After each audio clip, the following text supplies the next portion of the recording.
Hello friends, ಎಲ್ಲರಿಗೆ ನಮಸ್ಕಾರ. Kannada life ಸ್ಟೋರಿನಿಂದ ಪ್ರತಿಯೊಬ್ಬರಿಗೆ ತುಂಬ ಧನ್ಯವಾದಗಳು.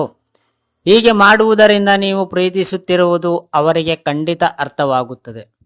ನಿಮ್ಮ ಪ್ರೀತಿಯನ್ನು ಹೇಳಿಕೊಳ್ಳಲು ಕಾಯುವ ಬದಲು ಅವರಿಗೆ ನೀವು ಪ್ರೀತಿಸುತ್ತಿರುವ ವಿಷಯ ಸ್ಪಷ್ಟಪಡಿಸಲು ಈ ಕೆಳಕಂಡ ಸ್ಟೋರಿಯಲ್ಲಿ ಹೇಳಲಾಗಿದೆ. ನಾವು ಯಾರನ್ನಾದರೂ ತುಂಬ ಪ್ರೀತಿಸುತ್ತಿದ್ದರೆ ಆ ವಿಚಾರವನ್ನು ಅವರ ಬಳಿ ಹೇಳಿಕೊಳ್ಳುವುದು ಅಷ್ಟು ಸುಲಭವಲ್ಲ. ಇಂತಹ ಸನ್ನಿವೇಶಗಳನ್ನು ಬಹಳಷ್ಟು ಸಿನಿಮಾಗಳಲ್ಲಿ ನೀವು ನೋಡುತ್ತೀರಿ. ಆದರೆ ಈ ಘಟನೆಗಳು ರಿಯಲ್ ಲೈಫ್ನಲ್ಲಿ ಮಾತ್ರವಲ್ಲ, ರಿಯಲ್ ಲೈಫಿನಲ್ಲಿ ನಡೆದಿರುವುದನ್ನು ನೀವು ಹೇಳಿರಬಹುದು ಅಥವಾ ಸ್ವತಃ ಅನುಭವಿಸಿರಬಹುದು. ಕೊನೆಗೂ ಕೆಲವರು ತಮ್ಮ ಪ್ರೀತಿಯನ್ನು ಹೇಳಿಕೊಂಡರೆ ಮತ್ತೆ ಕೆಲವರು ಹೇಳಿಕೊಳ್ಳುವಷ್ಟರಲ್ಲಿ ಅವರು ಇನ್ಯಾರನ್ನೋ ಮದುವೆಯಾಗಲು ರೆಡಿಯಾಗಿರುತ್ತಾರೆ. ಆಗ ನೀವು ಪ್ರೀತಿಸುವ ವಿಚಾರವನ್ನು ನನ್ನ ಬಳಿ ಮೊದಲೇ ಏಕೆ ಹೇಳಲಿಲ್ಲ ಎಂಬ ಮಾತುಗಳು ಅವರಿಂದ ಕೇಳಬರುತ್ತದೆ. ಪ್ರೀತಿ ಹೇಳಿಕೊಡಲು ನಾಚಿಕೆ.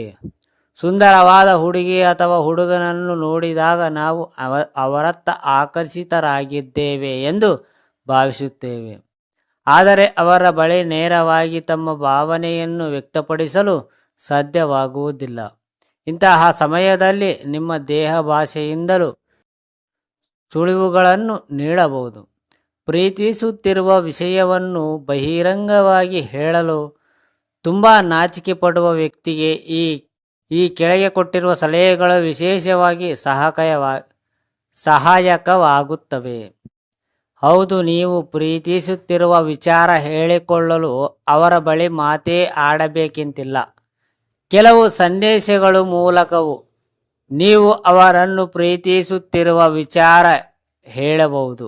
ನಿಮ್ಮ ಮನಸ್ಸಿನಲ್ಲಿ ಏನಿದೆ ಎಂಬುದನ್ನು ಬಹಿರಂಗವಾಗಿ ಹೇಳಿದೆಯೂ ನೀವು ಇಷ್ಟಪಡುತ್ತಿರುವವರ ಬಳಿ ಪ್ರೀತಿಯ ಸುಳಿವು ನೀಡುವ ಕೆಲವು ಸುಲಭ ಮಾರ್ಗಗಳನ್ನು ನಾವು ನಿಮಗಾಗಿ ಕೊಡುತ್ತಿದ್ದೇವೆ. ಅವರ ಬಗ್ಗೆ ಆಗಾಗ್ಗೆ ಕಂಪ್ಲೇಂಟ್ ಕೊಡಿ. ಎಲ್ಲರೂ ಕಾಂಪ್ಲಿಮೆಂಟ್ ಕೊಡಬೇಕೆಂದು ಇಷ್ಟಪಡುತ್ತಾರೆ.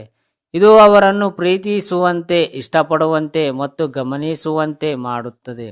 ನೀವು ನಿಮ್ಮ ಪ್ರೀತಿಯನ್ನು ಯಾರಿಗಾದರೂ ಸೂಕ್ಷ್ಮವಾಗಿ ವ್ಯಕ್ತಪಡಿಸಲು ಬಯಸಿದರೆ ಆಗೊಮ್ಮೆ ಈಗೊಮ್ಮೆ ಅವರಿಗೆ ಕಾಂಪ್ಲಿಮೆಂಟ್ ಕೊಡುವುದು ಸುಲಭವಾಗಿ ಮಾರ್ಗವಾಗಿದೆ.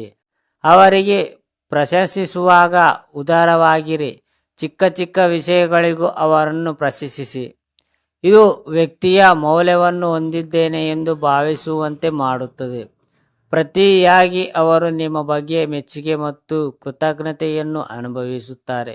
ಅವರು ಹೇಗೆ ಕಾಣುತ್ತಾರೆ ಎಂಬುದರ ಕುರಿತು ಉತ್ತಮ ಕಾಂಪ್ಲಿಮೆಂಟ್ ಕೊಡಿ. ಆದರೆ ದಯವಿಟ್ಟು ಅದನ್ನು ಅತಿಯಾಗಿ ಒತ್ತಿ ಹೇಳಬೇಡಿ. ಅವನಿಗೆ ಅಥವಾ ಅವಳಿಗೆ ಸಣ್ಣ ವಿಷಯಗಳಿಗೂ ಧನ್ಯವಾದಗಳನ್ನು ತಿಳಿಸಿ.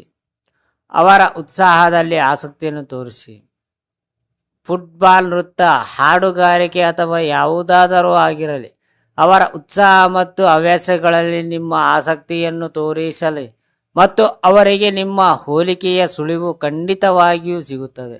ಯಾರೊಂದಿಗಾದರೂ ನಿಮ್ಮ ಪ್ರೀತಿಯನ್ನು ವ್ಯಕ್ತಪಡಿಸಲು ಉತ್ತಮವಾದ ಮಾರ್ಗವೆಂದರೆ ಅವರೊಂದಿಗೆ ಮಾತನಾಡಲು ಆರಂಭಿಸುವುದು. ಇದರಿಂದ ನೀವು ಅವರೊಂದಿಗೆ ಮಾತನಾಡಲು ಆಸಕ್ತಿ ಹೊಂದಿದ್ದೀರಿ ಅಥವಾ ಅವರಿಗೆ ಸಂದೇಶ ಕಳುಹಿಸುವಾಗ ಅವರ ಬಗ್ಗೆ ಯೋಚಿಸುತ್ತಿದ್ದೀರಿ ಎಂದು ತಿಳಿಯಲು ಇದು ಅವರಿಗೆ ಸಹಾಯ ಮಾಡುತ್ತದೆ.